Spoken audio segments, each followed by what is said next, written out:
हरे कृष्णा। आज हम सभी श्रवण करेंगे श्रीमद् भागवतम के अंतर्गत चतुर्थ स्कंद 29वां अध्याय और इसमें 74 नंबर 74 नंबर श्लोक से आज हम प्रारंभ करने जा रहे हैं। ओम नमो भगवते वासुदेवाय। ओम नमो भगवते वासुदेवाय।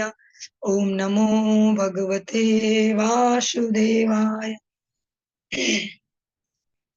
एवं पंचविधं लिंगं त्रिवृत षोडश विस्तृतम् एष चेतनया युक्तो जीव इत्याभिधीयते।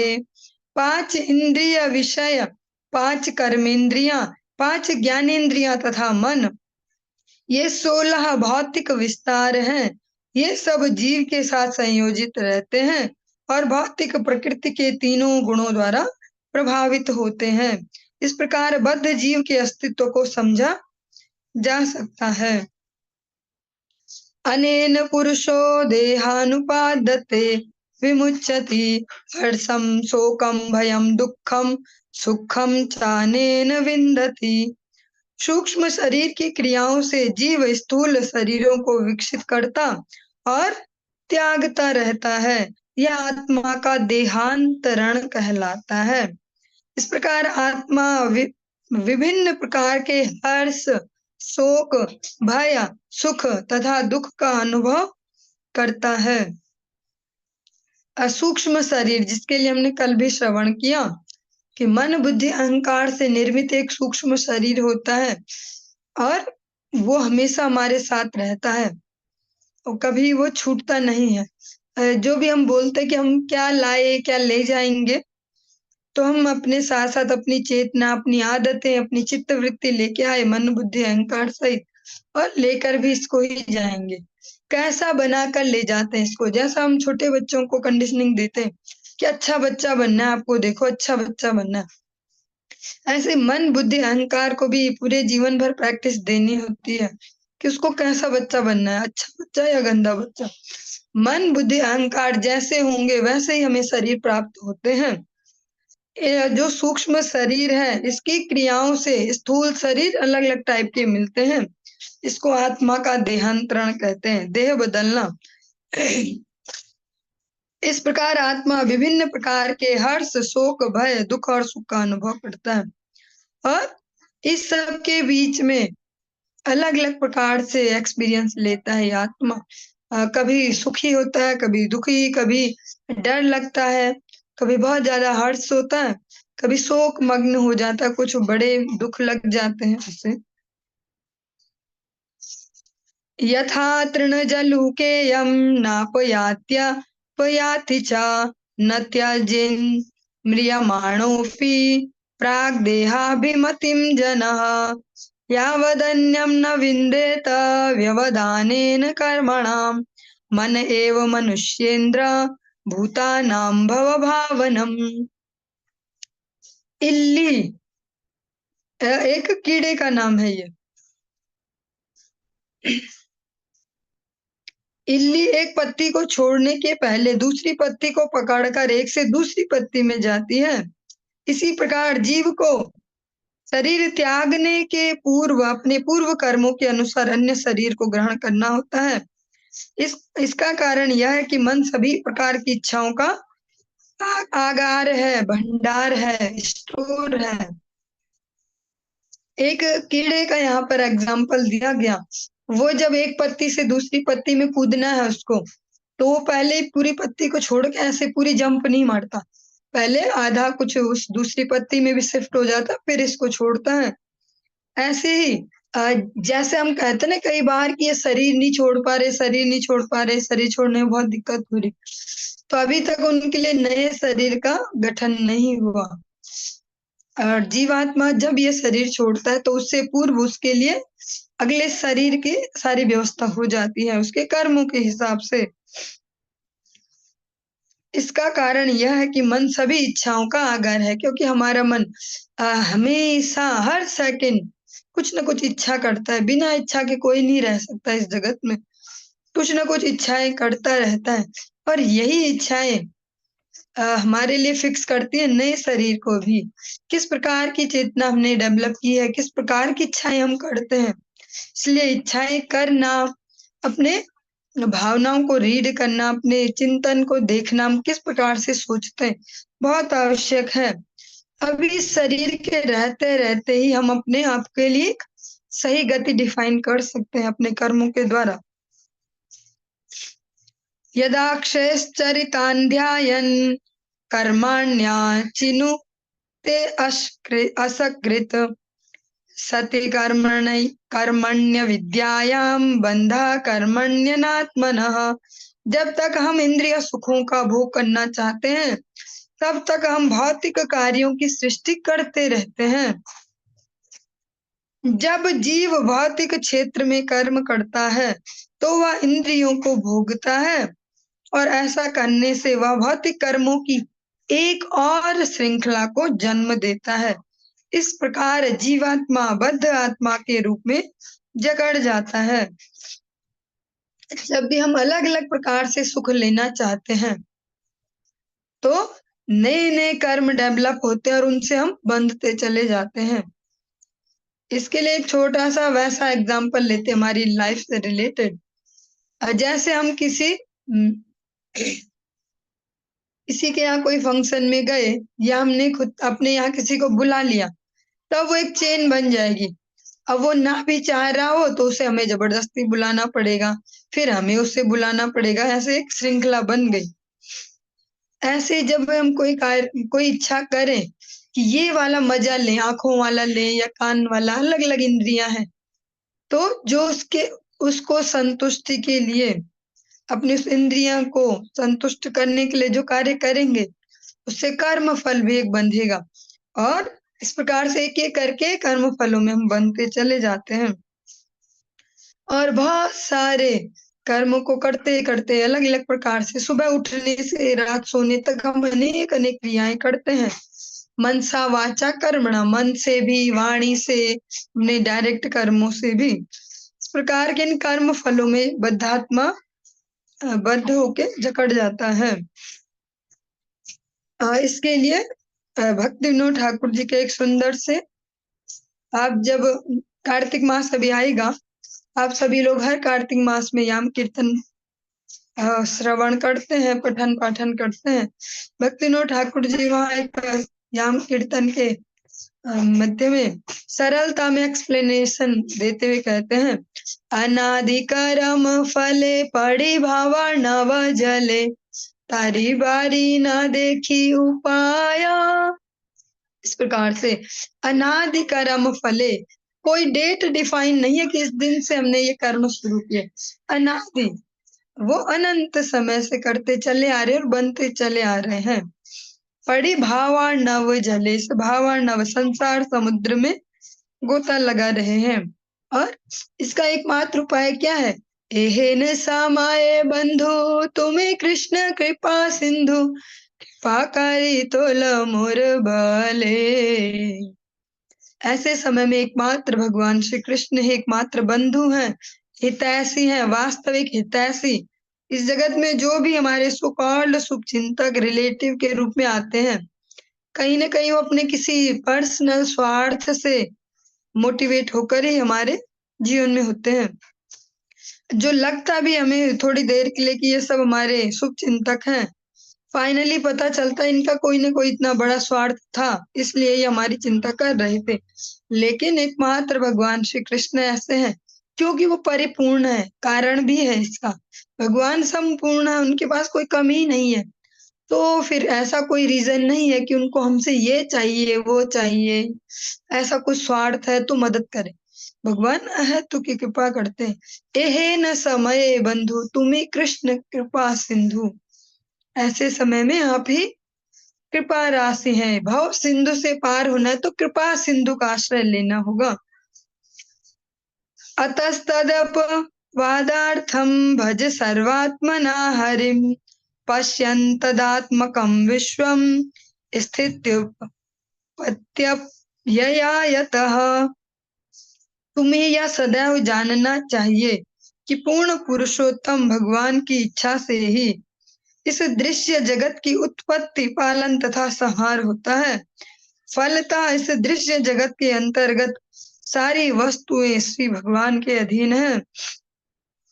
इस पूर्ण ज्ञान से प्रकाश प्राप्त करने हेतु मनुष्य को सदैव भगवत भक्ति में लगे रहना चाहिए। ये नारद जी सुना रहे प्राचीन बरहिसत नामक राजा को। तुम्हें यह सदैव जानना चाहिए कि पूर्ण पुरुषोत्तम भगवान की इच्छा से ही यह जो दृश्य जगत है इसकी उत्पत्ति होती है, पालन होता है और लास्ट में संहार होता है। फलतः इस दृश्य जगत के अंतर्गत जो भी वस्तुएं हैं, जो भी घटनाएं हम देख रहे हैं, जो भी परिस्थितियां हैं, सब भगवान के अंडर कंट्रोल में है। भगवान सबके कंट्रोलर हैं। इस पूर्ण ज्ञान से प्रकाश प्राप्त करने हेतु मनुष्य को सदैव भगवत भक्ति में लगे रहना चाहिए। श्रीमद् भगवद गीता में भी भगवान यही कहते हैं, तेषाम सतत युक्तानाम भजताम प्रीति पूर्वकम ददामि बुद्धि योगम तम येन माम उपयान्ति ते। जो निरंतर भक्ति पूर्वक मेरे चिंतन में रहते हैं, उनको मैं ऐसा बुद्धि योग देता हूँ, ऐसे आइडियाज देता हूँ, ऐसा दिमाग देता हूँ जिससे वो ऐसे कर्म करते हैं और जिससे वो मुझ तक पहुंच पाए, मुझ तक पहुंचना जिनसे आसान हो जाए। ऐसे कर्म फिर वो कम करते हैं या नहीं करते जिनसे वो बंधे, उनके कर्मों में सुधार आ जाता है। वो ऐसे कर्मों को प्रेफरेंस देते हैं, प्राथमिकता देते हैं जिनसे वो मुझ तक पहुंच पाए।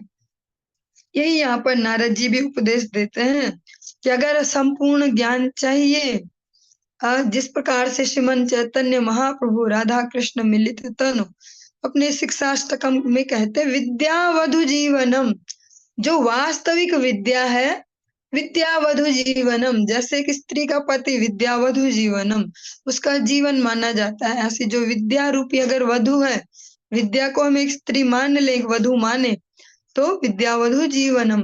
अब कौन है? भगवान का नाम संकीर्तन, भगवान ही इस विद्या रूपी वधु के वर है।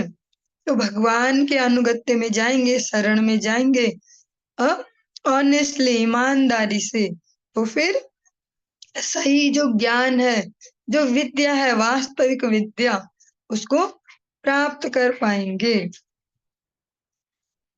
बिना चतुराई के। बहुत ही सुंदर शब्दों में तुलसीदास जी कहते हैं और बहुत ही सरल चौपाइयां होती है। अगर हम स्मरण कर लें डेली लाइफ में और कुछ भी काम करते हुए गुनगुनाते रहे तो जीवन सरल सा हो जाता है। मन क्राम वचन छाड़े चतुराई, भजत कृपा करी रघुराई। अपने निजी स्वार्थों के लिए जो बहुत सारी चतुरता है, जिसको इस जगत में कहते हैं प्रैक्टिकल होना, एक्टिव होना और सही समय पे सही डिसीजन मेकिंग, ऐसे ऐसे जो शब्द कहे जाते हैं, अगर सरल जीवन हो जाए, जटिलता कुटिलता को छोड़ दें, तो गोस्वामी जी कहते हैं भजत कृपा करी है रघुराई। फिर ज्यादा वेट नहीं करना पड़ता, जिसको भगवत गीता कहती है क्षिप्रम भवति धर्मात्मा, तुरंत ही। अभी चेत सुदुराचारो भजते माम अनन्य भाव, अगर वो अनन्य भाव से, सही सरेंडर से, कपटता छोड़ के मेरी शरण ले, कितना ही पापी था, क्षिप्रम भवति धर्मात्मा शाश्वत शांति निगच्छति, तुरंत ही धर्मात्मा वाली कैटेगरी में आ जाता है और शाश्वत शांति को प्राप्त करता है। भजत कृपा करी है रघुराई, भजते ही, नाम जब शुरू करते ही भगवान उस पर कृपा दृष्टि करना प्रारंभ कर देते हैं। बस कंडीशन एक ही है, अपनी जटिलताओं को, कुटिलताओं को छोड़कर भगवान का स्मरण करें। मैत्रेय उवाच भागवत मुख्यो भगवान नारदो हंसयोर्गतिम प्रदर्शय मुमामन्त्र्य सिद्धलोकं ततो अगमत्। श्री मैत्रेय मुनि ने आगे कहा, महान संत तथा महान भक्त श्री नारद मुनि ने इस प्रकार राजा प्राचीन बरहिसत के समक्ष पूर्ण पुरुषोत्तम भगवान तथा जीव की वैधानिक स्थिति की व्याख्या प्रस्तुत की। राजा को आमंत्रित करते हुए श्री नारद मुनि सिद्ध लोक को वापस चले गए। जो भी हम ये प्रसंग सुन रहे हैं, फिर से हम स्मरण करते चले। सूत गोस्वामी जी जो एज में काफी कम है और लौकिक वर्ण में भी निम्न वर्ण से बिलोंग करते हैं, जातिगत अगर समझे जन्म से, फिर भी वे अपने ज्ञान और भक्ति में शिखर पर होते हुए सनकादिक आदि जो 88,000 ऋषि मुनि उनका नेतृत्व कर रहे हैं, उन्हें सुना रहे हैं। विदुर जी को सुना रहे हैं मैत्रेय मुनि, सुखदेव गोस्वामी ये सब इतिहास सुना रहे हैं परीक्षित महाराज को। इसी क्रम में हम भी गुरु वैष्णव के सानिध्य में इसको श्रवण का सुयोग प्राप्त कर पा रहे हैं। श्री मैत्रेय मुनि ने आगे कहा, महान संत तथा महान भक्त श्री नारद मुनि ने इस प्रकार राजा प्राचीन बरहिसत के समक्ष पूर्ण पुरुषोत्तम भगवान तथा जीव की वैधानिक स्थिति की व्याख्या की। वास्तव में क्या स्थिति है जीव की, क्या उसका रिलेशन है भगवान से, प्रकार से सही जानकारी दी, सही प्रकार से उनको ये एक्सपीरियंस भी करवाया, अनुभव भी करवाया, सही दृष्टांतों से, सही शब्दों से, जिससे वो सरलता से समझ सके। नारद जी ने अपना कर्तव्य पूर्ण किया, जो एक वास्तविक गुरु का कर्तव्य है, और सिद्ध लोक को वापस चले गए। प्राचीन बर्हिराजर्षि प्रजा सर्गाभिरक्षणे आदिश्य पुत्रानगम तपसे कपिलाश्रमम। अब जो राजा प्राचीन बर्हिसत है, एक कह सकते हैं आचरणशील वैष्णव से श्रवण करने के बाद उनके जीवन में क्या परिवर्तन आया। अपने मंत्रियों की उपस्थिति में राजा जो राजर्षि प्राचीन बरहिसत हैं, उन्होंने अपने पुत्रों को नागरिकों की रक्षा करने हेतु आदेश छोड़ा, क्योंकि अभी बेटे लौटे नहीं थे उनके तपस्या करके, जिनका प्रसंग भी हमने सुना था। प्रचेतागण भगवान भोलेनाथ ने उन्हें उपदेश दिया था भगवान नारायण की भक्ति का। उनके लिए मैसेज छोड़ दिया मंत्रियों के पास कि तुम लोग देख लेना। तब उन्होंने घर छोड़ दिया और तपस्या हेतु कपिलाश्रम नामक तीर्थ स्थान के लिए प्रस्थान किया। तब उन्होंने ये बहाना नहीं बनाया, बहाना भी नहीं था, वो तो सीन थी, परिस्थिति थी सच में कि कोई था नहीं किस पे राज्य छोड़ के जाए, क्या पता मंत्री क्या कर दें, अभी तो एक भी राजकुमार यहाँ नहीं है। लेकिन उन पर नारद जी के उपदेशों का इतना गहरा प्रभाव पड़ा कि फिर उन्होंने उनके लिए केवल मैसेज छोड़ दिया कि जब भी आए उनको कह देना संभाल लेना। मैं चल पड़ा, ये भी टेंशन नहीं ली कि अभी एक की भी शादी नहीं की है मैंने, एक की भी शादी कर लेता, थोड़ी जिम्मेदारी दे देता घर बार की, ऐसे ऐसे ये कोई चिंता उन्हें फिर सता नहीं पाई, न राज्य की न उनकी शादियों की। वो चल पड़े अपने आध्यात्मिक जीवन को सुधारने के लिए, जो मनुष्य जन्म मिला उसको सफल करने के लिए। तत्रैकाग्रमनाधीरो गोविंद चरणाम्बुजं विमुक्त संगो अनुभजन भक्त्या तत्साम्यता मगात। कपिलाश्रम में तपस्या करके राजा प्राचीन बरहिसत ने समस्त भौतिक उपाधियों से पूर्ण मुक्ति प्राप्त कर ली। वे श्री भगवान की दिव्य प्रेमा भक्ति में निरंतर लगे रहे और गुणात्मक दृष्टि से श्री भगवान के ही समान आध्यात्मिक पद पर पहुंच गए। जब वे सही उपदेशों को लेके सही सोर्स से, सही माध्यम से उपदेश ग्रहण करके भगवत भजन के लिए निकले, तो फिर जाते हुए भी कोई टेंशन नहीं थी कि अभी तो घर में कोई नहीं है, ताला लगा के जाना पड़ेगा, ऐसा ऐसा।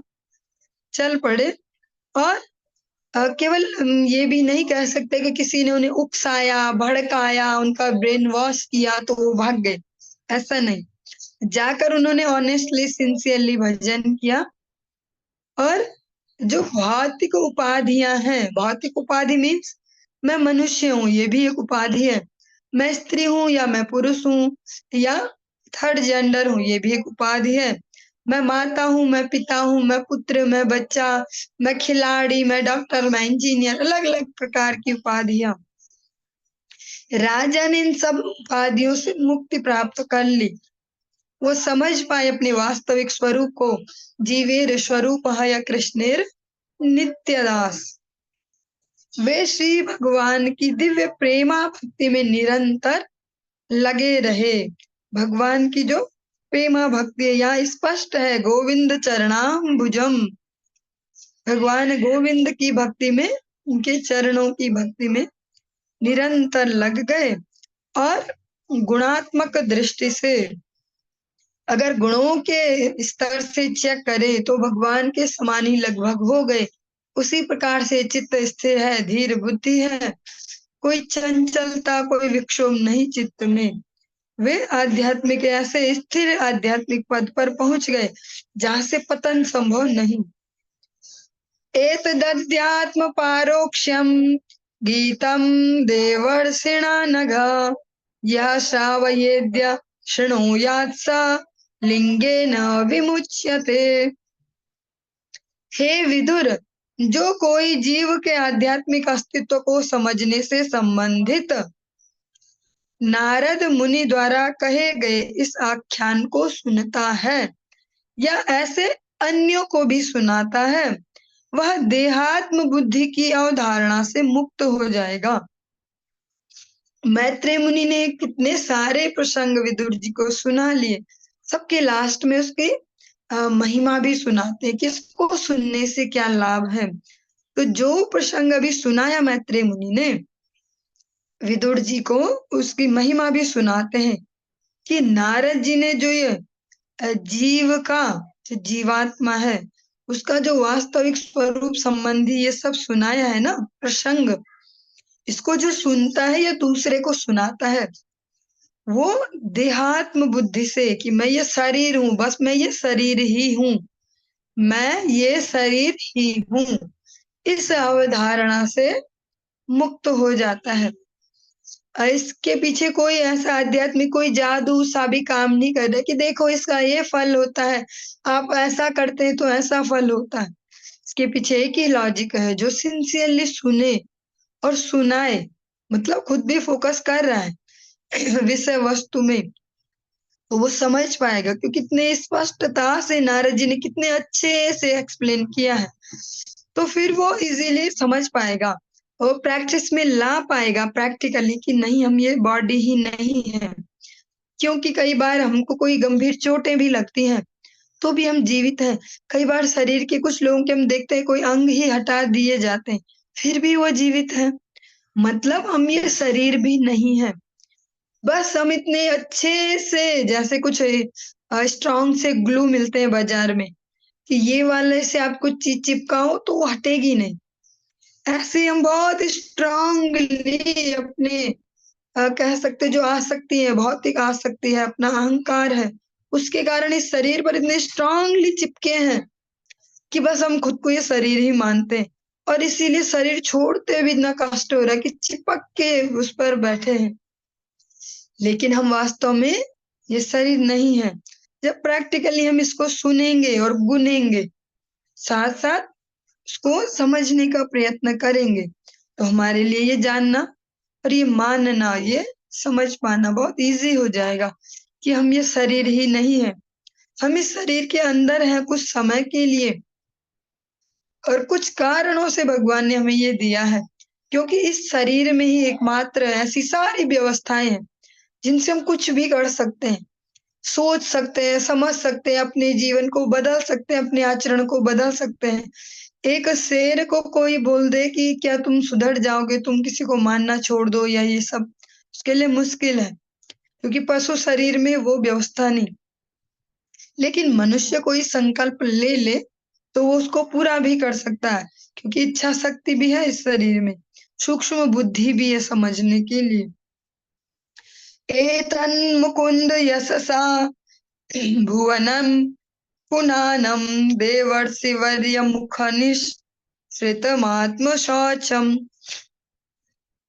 या कीर्त्या मानमधिगच्छति पारमेष्ठ्यम् नास्मिन् भवे भ्रमति मुक्त समस्त बंधः। श्री नारद मुनि द्वारा उद्बोधित यह आख्यान, जो ये प्रसंग है, जो ये कथा है, पूर्ण पुरुषोत्तम भगवान की दिव्य ख्याति से पूर्ण है। अतः जब इस आख्यान का वर्णन किया जाता है तो यह निश्चित रूप से इस भौतिक जगत को पवित्र कर देता है। वह जीव के हृदय को पवित्र करता है और उसे आध्यात्मिक स्वरूप प्राप्त करने में सहायक होता है। जो कोई इस दिव्य आख्यान को सुनाता है वह समस्त भौतिक बंधनों से मुक्त हो जाएगा और उसे इस भौतिक जगत में भटकना नहीं पड़ेगा। पर इस सब में फिर से वही बात है कि कंडीशंस अप्लाई।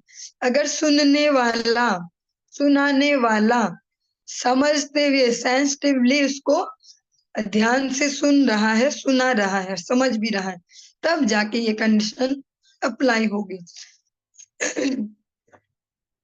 अध्यात्म पारोक्ष्यमिदं मयाधिगतमद्भुतम् एवं स्त्रियाश्रमः पुंसश्छिन्नो अमुत्र च संशयः। यहाँ पर प्रामाणिक रूप से वर्णित राजा पुरंजन का रूपक मैंने अपने गुरु से सुना था। यह आध्यात्मिक ज्ञान से पूर्ण है। ये मैत्रेय मुनि विदुर जी से कह रहे हैं कि मैंने, जब भी वो कोई प्रसंग सुना रहे हैं, आपने अगर नोट किया हो, हर बार यही कहते हैं कि मैंने अपने गुरु से सुना है, क्योंकि यहाँ पर वो अपना निज कर्ता अभिमान नहीं जोड़ना चाहते कि मैं हूँ इतना ज्ञानी, सुनो विदुर, मुझे इतना कुछ आता है, मैं सुना रहा हूँ तुम्हें। वो बहुत ही शालीनता से, स्पष्टता से, ऑनेस्टली स्वीकार करके कहते मैंने अपने गुरु से सुना है और मैंने आपको सुनाया। यदि कोई इस रूपक को समझ के उद्देश्य को समझ ले, जो ये कहानी सी बनाई गई है, जो ये दृष्टांत सा दिया गया, एग्जाम्पल सा दिया गया है, अगर इसको कोई ठीक से समझ ले तो वह निश्चय ही देहात्म बुद्धि से छुटकारा पा पाएगा। वो फिर डेफिनेटली इस जो हमारे शरीरों में ही आत्म बुद्धि है कि मैं ये शरीर ही हूँ, इस जो ये बुद्धि है देहात्म बुद्धि से मुक्त हो पाएगा और मृत्यु के पश्चात जीवन को ठीक से समझ सकेगा। जो मृत्यु के बाद का जीवन है उसको भी ठीक से समझ पाएगा इजीली। अभी तो हमारे लिए मृत्यु एक भयंकर डर जैसा ही है, बचपन से केवल ऐसा ही सुना है, जैसे कोई मरने की से कुछ बात करे, ऐसा मत बोल, गंदी बात होती है, ऐसा नहीं बोलते, ऐसा नहीं बोलते, जब भी कोई मृत्यु की ऐसी बात करे। लेकिन जब इसको ठीक से सुनेंगे तो समझ पाएंगे कि मृत्यु कोई बहुत बड़ा परिवर्तन नहीं है या बहुत बड़ी दुर्घटना नहीं है। ये एक अवश्यम भावी, जो अवश्य होने वाला एक बहुत ही आवश्यक परिवर्तन है। एक जीवात्मा एक नवीन देह लेता है जिससे वो नए कर्म कर पाए। यदि वह आत्मा के देहांतर को ठीक से न समझ पाए तो वह इस आख्यान को पढ़कर उसे अच्छी तरह समझ सकता है। जिसको आत्मा का देहांतर, शरीर बदलना ठीक से समझ में ना आता हो, वो इस आख्यान को पढ़कर इसको ठीक से समझ सकता है।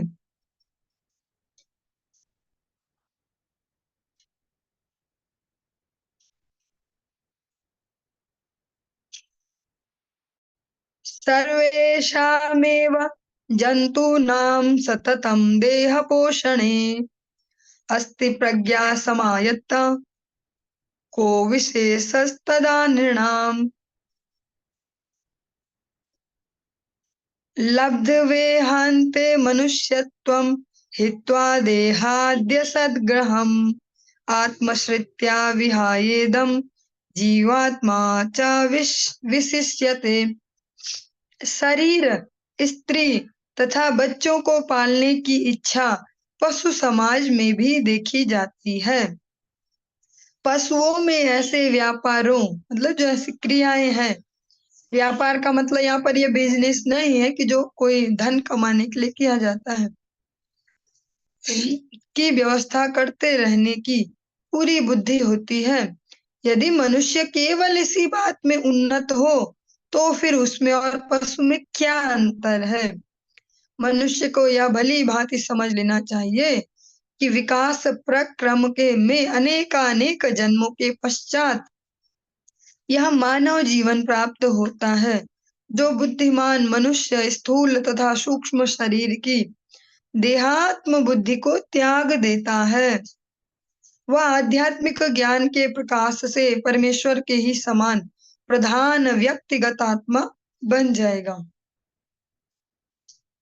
जो अपने शरीर को और अपने शरीर से संबंधित जो है रिलेशन, उनको पालना, उनकी रक्षा करना, ये पशुओं को भी अच्छे से आता है।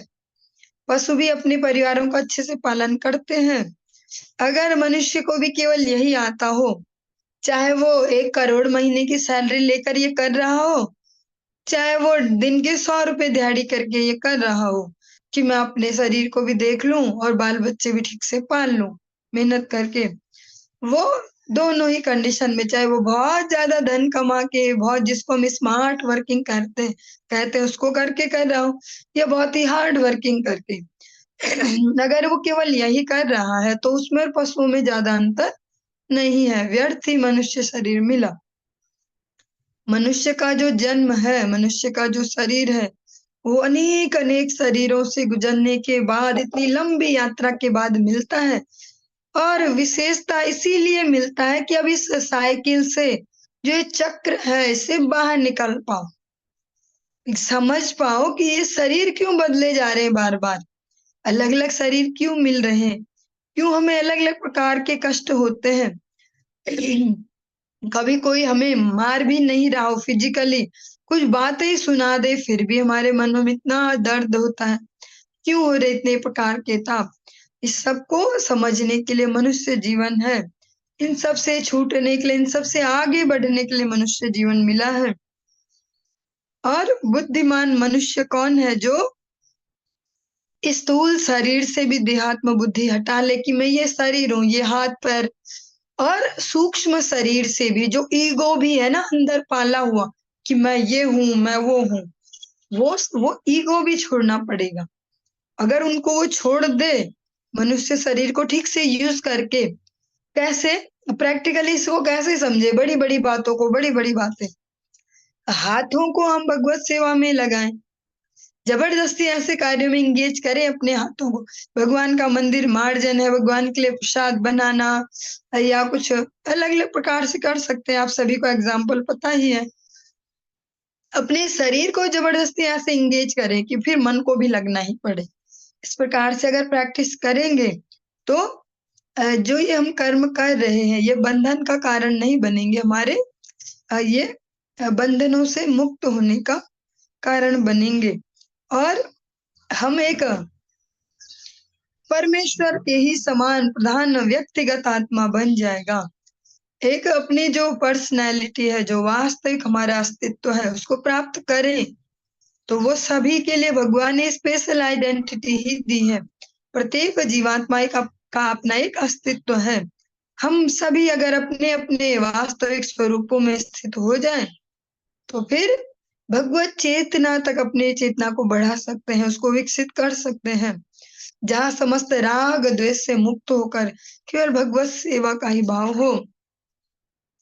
भक्तिः कृष्णे दया जीवेश्व कुंठ ज्ञानमात्मनि यदि स्यादात्मनो भूयाद अपवर्गस्तु संश्रितेः।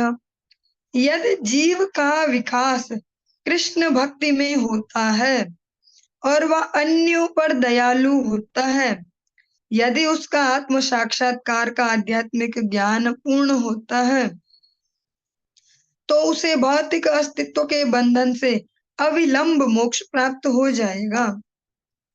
अगर कृष्ण भक्ति में हमारा विकास हो रहा है, कृष्ण भक्ति वाले परिवेश में हम अपने जीवन को आगे बढ़ा रहे हैं। और साथ ही जीवे दया, अब बहुत सुंदर सा गौड़ीय कीर्तन करते हैं, नदी या गोद्रुमे वाला। इसमें कहते जीवे दया कृष्ण नाम सर्वधर्म सार, भगवान भगवान नाम का आश्रय और समस्त जीवों पर वास्तविक दया करना। वास्तविक दया मीन्स उसके कुछ प्रॉब्लम सॉल्व कर देना, जो अभाव हो, रोटी कपड़ा मकान कुछ दे देना, ऐसा उसकी वास्तविक दया होगी। इनको भगवत भक्ति में स्थिर करना, भगवान की ओर उसके डायरेक्शन को मोड़ देना। जब इस प्रकार का हमारा जीवन होगा तो इस भौतिक अस्तित्व से जो हमारी डोरियां बंधी है वो कट पाएंगी, फिर हम आध्यात्मिक जगत की ओर आगे बढ़ पाएंगे। अगर यही हमारे लंगर बंधे रहेंगे तो कितनी मेहनत से नाव चलाएंगे, नाव आगे नहीं जाएगी। ये जो रस्सियां ये काटने ही पड़ेंगे। आप जब सायकालीन कक्षाओं में सपार्षद प्रभुपाद श्रवण कर रहे थे, तब श्रवण किया था कि श्रील जगत गुरु भक्ति सिद्धांत सरस्वती गोस्वामी ठाकुर प्रभुपाद के एक शिष्य जो लगभग 20-22 वर्ष से उनको सरेंडर किए हुए थे, उनको एक दिन रोते हुए आकर पूछते हैं कि इतना समय हो गया है, आपके अनुगत्य में हूं मैं, आप जगत गुरु हैं, आपका आचरण इतना उत्तम है, आपके अनुगत्य में यहाँ हूँ, फिर भी चित्त में वो स्थिरता, वो शांति, वो प्रसन्नता नहीं जो होनी चाहिए। तब जाके वो बोलते हैं कि अभी अपने लंगर नहीं काटे तुमने, वो लंगर नहीं हटाया वहां से। नाव चला रहे हो, बहुत मेहनत कर रहे हो, नाव चला रहे हो, माला भी खिसका रहे हो, सेवा के लिए हाथ पैर भी घिस रहे हो, पर वो लंगर नहीं हटाया है। जो आसक्ति का और अहंकार के जो दो लंगर हैं वो अभी वहीं पड़े हुए हैं। तो यही समस्त शास्त्रों का भी सार है, समस्त उपदेशकों के उपदेशों का भी एकमात्र सार है कि हम अपने अहंकार और अपने आसक्ति वो उसको भगवान के चरणों से बांध लें, जगत से हटा के। और प्रैक्टिकली उसके लिए ये जो दिनचर्या हमें दी गई हमारे गुरु वर्ग द्वारा, गुरु परंपरा द्वारा, स्पेशली भक्ति विनोद ठाकुर जी का इसमें बहुत बड़ा अनुदान है कि सुबह से ही आप चाहे अस्वस्थ है, कुछ है, मन खराब, ऐसा वैसा, कल झगड़ा हुआ था या कल कहीं गए थे ये वो, फिर भी नई सुबह फिर से वही उठो, टाइम पे फटाफट नहाओ धो, आरती करो, संध्या करो, फिर भोग लगाओ, फिर ये फिर वो, फिर ऐसा ऐसा। और सारे घर के काम भी साथ साथ हो ही रहे हैं, ऐसा भी नहीं है कि कुछ अलग से बताया गया कि सब काम छोड़ के ये करो। तो ये जो प्रैक्टिस है डेली, ये बहुत ही सरल माध्यम है हमें परमानेंटली भगवत चरणों तक ले जाने के लिए। अदृष्टम दृष्टवन्नक्षेदं भूतं स्वप्नवदन्यथा, भूतं भवद् भविष्यश्च सुप्तं सर्वरहोरः। काल के अंतर्गत भूत, वर्तमान तथा भविष्य में जो कुछ घटित होता है वो मात्र एक स्वप्न है। समस्त वैदिक साहित्य का यही रहस्य है। जो भी सारा भौतिक अस्तित्व है, जो जिसको हम भूतकाल भी कह रहे हैं, अभी प्रेजेंट टेंस भी है, भविष्य में भी जो हम चिंताग्रस्त हैं, वो सब एक स्वप्न मात्र है। सारे वैदिक साहित्यों का यही रहस्य भी, यही कंक्लूजन है। लेकिन ये सुनना और बोलना बहुत इजी है कि स्वप्न है। जब प्रैक्टिकली कोई परिस्थिति आ जाए हमारे सामने तो सारा ज्ञान गायब हो जाता है। तब नहीं लगेगा कि सपना है। सपना कैसे, ये प्रॉब्लम तो है सामने, इसको सपना कैसे माने। तो जब स्थिरता से भगवान नाम का आश्रय लेंगे और निरंतरता से जो अनुशासन दिया गया उसको फॉलो करें निरंतरता से, तब जाके बुद्धि में इतनी स्थिरता आ पाएगी और कह सकते हैं मन में इतना संयम आ पाएगा कि स्थिरता से किसी परिस्थिति को हैंडल कर पाए।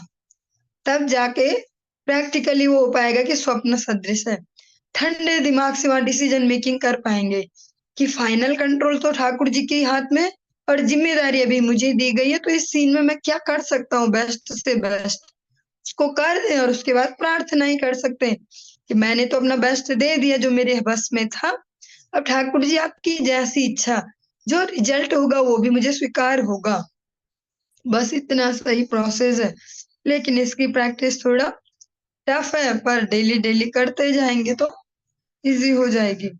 इस प्रकार से जो ये 29वां जो हमारा अध्याय था, ये यहाँ पर संपूर्ण हुआ और हम 30वें अध्याय में प्रवेश कर रहे हैं। ये 29वां अध्याय बहुत ही सुंदर था, जिसमें हमने पुरंजनोपाख्यान और राजा प्राचीन बलि इन सब के बारे में श्रवण किया। अब हम इससे आगे प्रवेश करते हैं। विदुर उवाच ये त्वया विहिता ब्रह्मन् सुताः प्राचीन वर्हिषः ते रुद्रगीतेन हरिं सिद्धिमापुः प्रतोष्यकाम्। विदुर ने मैत्रेय मुनि से जानना चाहा, हे ब्राह्मण, आपने पहले मुझसे प्राचीन बरहिसत के पुत्रों के विषय में बतलाया था कि उन्होंने शिव द्वारा रचे गीत के पाठ से पूर्ण पुरुषोत्तम भगवान को प्रसन्न किया। तो उन्हें इस प्रकार क्या प्राप्त हुआ, उन्हें क्या मिला इससे? जो विदुर जी हैं, बड़े कुशल श्रोता है, छोड़ नहीं रहे वो मैत्रेय मुनि को। कब से बैठे ये पूछ वो पूछ, इसकी सुन इसकी पूरी सुन। ध्रुव जी का भी आपने ठीक से नहीं सुनाया, पृथु महाराज का भी आप शॉर्टकट कर रहे हो, ढंग से सुनाओ ढंग से सुनाओ। ऐसे करते करते वहां आराम से बैठे, उनको कोई टेंशन नहीं है कि कितना देर से सुना रहे हैं, ये कब बंद होगा, कब मैं घर जाऊं। ऐसा विदुर जी और उत्साह से ढूंढ ढूंढ के क्वेश्चनिंग कर करके सुनना चाह रहे। उनको अभी भी याद है कि वो वाली बीच में छूट गई है, उनका क्या हुआ जो वो भाई निकले थे जिनको शिव जी मिले थे। अब ये वाला प्रसंग पूरा हुआ, उन्होंने वो क्वेश्चन उठा लिया, उनके बारे में बताओ। वो प्रचेतागण जो थे, जिनको स्वयं शिव जी ने उपदेश किया, अब ये सुनाओ कि उनका क्या हुआ। किम बारहस्पत्य, और ये सब प्रसंग जो श्रीमद् भागवतम में है, ये ऐसे क्यों दिए गए होंगे कथाओं जैसे या ऐसे? क्योंकि हम सभी को रुचि होती है कुछ ना कुछ सुनने में, कथा सुनने में। कभी हम पड़ोसी की कथा सुन लेते हैं, कभी हम उस रिलेटिव की सुन लेते हैं, और अगर थोड़े से वैसे टाइप के हुए तो राजनीति की कथाएं सुनते हैं, उस देश ने उस देश पे हमला किया।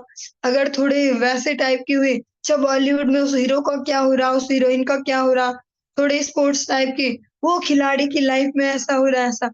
तो कथाएं सुनने में ही सबको इंटरेस्ट है, और मोटिवेशन भी लेते हम कि मेरी दादी ना ऐसा करती थी, ऐसा बोलती थी, मेरी नानी ने एक बार ऐसा बताया, मेरी माँ ऐसा करती थी ऐसा। तो इसीलिए यहाँ भी इसी तरीके से सब दिया गया, क्योंकि हमारी रुचि ही वैसी है, हम इनको सुन के इनमें से अपने लिए शिक्षा ले पाते हैं। किम बारहस्पत्येह परत्रवाथ कैवल्यनाथ प्रिय पार्श्ववर्तिनः आसाद्य देवं गिरिशं यदृच्छया प्रापुः परम नूनमथ प्रचेतसः। हे बारहस्पत्य,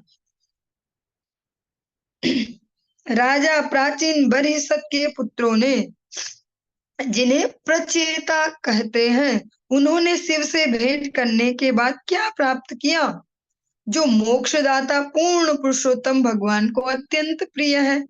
वे वैकुंठ लोक को तो गए ही, किंतु इसके अतिरिक्त उन्होंने इस जीवन में अथवा अन्य जीवनों में संसार में क्या प्राप्त किया?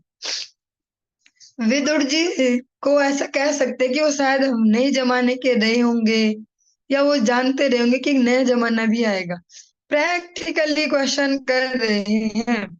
वो वैसे सो कॉल्ड कोई बूढ़े व्यक्ति जैसे नहीं बैठ के कथा सुने, हाँ जी अच्छा व्यास जी ने ऐसे बोल रहे, हाँ हाँ ऐसे। वो बहुत सोच समझ के क्वेश्चनिंग भी कर रहे हैं, बहुत अटेंटिवली सुन रहे, इससे उनका उत्साह भी पता चलता है। वो सोता वाले श्रोता नहीं कि जिनको बीच बीच में नींद भी आ जाती है और अचानक उठते इधर उधर, किसी ने देखा तो नहीं ऐसे। वो कहते हैं बृहस्पति जी के शिष्य मैत्रेय मुनि को कहते हैं, जो प्रचेता है, राजा प्राचीन बरहिसत के पुत्र जिन्हें प्रचेता भी कहते हैं, भोलेनाथ से भेंट करने के बाद उन्हें ऐसा क्या मिला जो भगवान को प्रसन्न है बहुत। और जो फाइनली वो वैकुंठ तो गए, ये उनकी एक आध्यात्मिक गति है, चलो वैकुंठ गए, कहाँ गए, उसके बाद क्या हुआ, शरीर छूटा। लेकिन आप ये बताओ कि यहाँ इस मनुष्य शरीर में, इस दुनिया में उन्हें क्या मिला? शिव जी से मिलने के बाद उनके जीवन में क्या चेंज आया? वैकुंठ तो गए, फाइनल ये उनकी गति हुई, पर यहाँ उन्होंने संसार में क्या क्या प्राप्त किया वो भी तो बताओ। तो हो सकता है कि विदुर जी को पहले ही पता हो कि हम सब भी सुनने वाले हैं, हम भी पूछेंगे कि डेली लाइफ में हमारा क्या फायदा इससे। बाद में तो जो होगा, गोलोक धाम जाते हैं, वैकुंठ जाएंगे, द्वारका जाएंगे, साकेत जाएंगे, कहाँ जाएंगे, पर अभी क्या फायदा। मैत्रेया उवाच प्रचेतसो अन्तरुदधो पितुरादेशकारिणः जप यज्ञेन तपसा पुरंजनमतोषयन्। श्री मैत्रेय मुनि ने कहा, राजा प्राचीन बृहस्पति के पुत्र प्रचेताओं ने अपने पिता की आज्ञा का पालन करने हेतु समुद्र जल के भीतर, पानी के भीतर जाकर कठिन तपस्या की। भगवान शिव द्वारा प्रदत्त मंत्रों का बार बार उच्चारण करके वे पूर्ण पुरुषोत्तम भगवान श्री विष्णु को प्रसन्न करने में समर्थ हुए। यहाँ पर भी ये प्रैक्टिकली बताया जा रहा है। जैसे आज के समय में जैसे चल रहा है ना, मन मर्जी की मेडिटेशन करो, मन मर्जी के अलग अलग प्रकार के आध्यात्मिक मार्ग बन गए हैं। कभी ये वाले देवता को स्थापित करो, कुछ दिन आए फिर इनको स्थापित करो। आजकल ये वाली भक्ति चल रही। अच्छा, आजकल गणेश जी का उत्सव चल रहा है, सब गणेश भक्त बन जाएंगे। सब गणपति बाप्पा मोरिया। फिर अभी श्राद्ध चल रहे हैं तो सब पितरों के भक्त बन जाएंगे। फिर नव दुर्गा, फिर जो दुर्गा देवी उनके सब भक्त बन जाएंगे। फिर दशहरा राम जी की भक्ति आ जाएगी, ऐसे अलग अलग अलग अलग। लेकिन जो प्रचेता गण है उन्होंने ऐसी मन मर्जी वाली भक्ति नहीं की। उन्होंने एक परम वैष्णव से दीक्षा ली जो कि भोलेनाथ है। वैष्णवानाम यथा शंभु, उनसे दीक्षा प्राप्त की, उनसे मंत्र प्राप्त किया। उस मंत्र को, एक ही मंत्र को जो उनसे प्राप्त किया, उसको धैर्य से, उत्साह से जप किया। उसके बल पे फिर भगवान को प्रसन्न किया, भगवत प्रसन्नता के लिए उसको किया और भगवान को प्रसन्न भी किया। वहाँ वो मन मर्जी नहीं चली कि अच्छा ट्रेंड में ये चल रहा। आजकल तो अब सोमवार, अच्छा ये सावन आ गया तो सबके स्टेटस भी भोलेनाथ वाले हो जाएंगे, सब भोले भक्त हो जाएंगे। फिर ऐसा ऐसा ऐसा नहीं, मौसमी भक्ति नहीं, एक परमानेंट, कि वो स्थिरता से किसको हम आश्रय ले रहे हैं, किसका किसको शरण, किसकी शरण हम ग्रहण कर रहे हैं। ऐसा सुनने में थोड़ा अजीब भी लगता होगा कभी कभी, लेकिन सत्य को समझना भी परम आवश्यक है। भले हमें कितना पसंद हो, पर जो असत्य है वो असत्य ही है। वास्तविक सत्य को स्वीकार करते चलेंगे तो जीवन इजी हो जाता है। 10 वर्ष सहस्रान्ते पुरुषस्तु सनातनः तेषामाविरभूत्कृच्छं शान्तेन शमयन् रुचा। प्रचेताओं द्वारा 10,000 वर्षों तक कठिन तपस्या किए जाने के बाद पूर्ण पुरुषोत्तम भगवान तपस्या का फल देने हेतु उनके समक्ष अत्यंत मनोहर रूप में प्रकट हुए। इससे प्रचेताओं को अत्यंत मनोहर लगा और उन्हें अपना श्रम सार्थक प्रतीत हुआ। 10,000 वर्षों तक भोलेनाथ को के दिए हुए मंत्र को उन्होंने जप किया और फिर भगवान जब उनके सामने प्रकट हुए, भगवान श्री नारायण अपने मनोहर रूप में, तो उन्हें सच में ही फिर मनोहर ही प्रतीत हुआ। मन को हरण कर लिया भगवान के उस रूप ने उनको। और जो उनको मेहनत हुई थी ना, इतने साल से जो मेहनत की थी, उनको लगा अब इसका सही रिजल्ट आया, ये सार्थक प्रतीत हुई। चलिए आज के इस प्रसंग को हम यही विराम देंगे, आगे कल कंटिन्यू करेंगे, क्योंकि एक फिर श्रृंखला प्रारंभ हो जाती है, एक जैसे जो टॉपिक होता है उसकी। ठीक है, हरे कृष्ण।